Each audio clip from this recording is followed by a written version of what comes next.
मुस्लिम महिला भी पति से मांग सकती है गुजारा भत्ता, सीआरपीसी की धारा 125 पर एससी का बड़ा फैसला। तेलंगाना के अब्दुल समद ने पत्नी को ट्रिपल तलाक दिया था। पति का कहना था कि तलाकशुदा मुस्लिम महिला सीआरपीसी की धारा 125 के तहत याचिका दायर करने की हकदार नहीं है और उसका केस मुस्लिम महिला अधिनियम 1986 अधिनियम के तहत ही चलना चाहिए। सुप्रीम कोर्ट ने इसे खारिज कर दिया।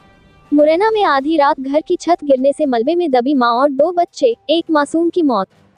बारिश के कारण पुराने मकान ढहने, दीवारें गिरने की घटनाएं बढ़ गई हैं। ऐसा ही जानलेवा हादसा बीती मंगल बुधवार की रात मुरैना में हुई, जिसमें से 3 साल के बच्चे की दर्दनाक मौत हो गई, वहीं दूसरा बच्चे की हालत भी नाजुक है। मां का इलाज भी जारी है।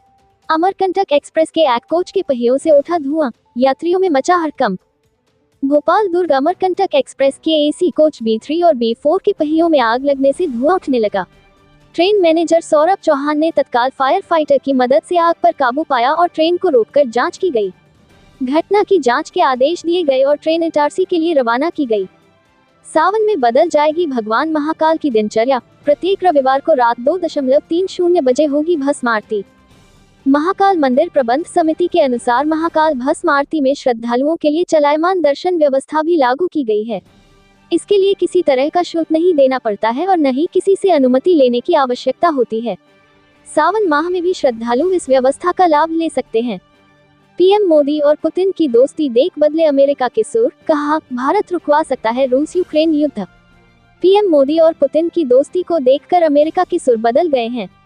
व्हाइट हाउस के प्रेस सचिव ने कहा, भारत और रूस के संबंध बहुत पुराने हैं। अमेरिका के दृष्टिकोण से भारत एक रणनीतिक भागीदार है। भारत और अमेरिका में हर विषय पर खुलकर बातचीत होती है, जिसमें रूस के साथ भारत के संबंधों का भी जिक्र होता है। हमारी तरह ही पूरी दुनिया ने पीएम मोदी और पुतिन की मुलाकात देखी। मानवी मधु कश्यप बनी देश की पहली ट्रांसजेंडर दरोगा। बांका जिले की मानवी मधु कश्यप देश की पहली ट्रांस वुमन दरोगा बन गई हैं। बिहार पुलिस अवर सेवा आयोग ने दरोगा के 1275 पदों पर वैकेंसी का रिजल्ट जारी कर दिया है। इस परीक्षा में 822 पुरुष और 450 महिला समेत 3 ट्रांसजेंडर अभ्यर्थी भी चयनित हुए हैं। ये पहला मौका है जब दारोगा भर्ती में ट्रांसजेंडर का चयन हुआ है। इनमें से 2 ट्रांसमेन और 1 ट्रांस वुमन है। लश्कर-ए-तैयबा आतंकियों ने घात लगाकर रियासी जिले में किया बस पर हमला, निया जांच में हुए कई खुलासे। जम्मू कश्मीर के रियासी जिले में तीर्थयात्रियों पर हुए आतंकी हमले की राष्ट्रीय जांच एजेंसी NIA जांच कर रही है। एजेंसी की जांच में हमले में लश्कर-ए-तैयबा LT संगठन के पाकिस्तान स्थित संचालकों की भूमिका सामने आई है।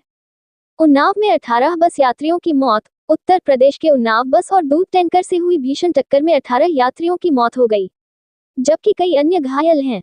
घटना थाना बेहटा मुजावर क्षेत्रांतर्गत आगरा लखनऊ एक्सप्रेसवे की है।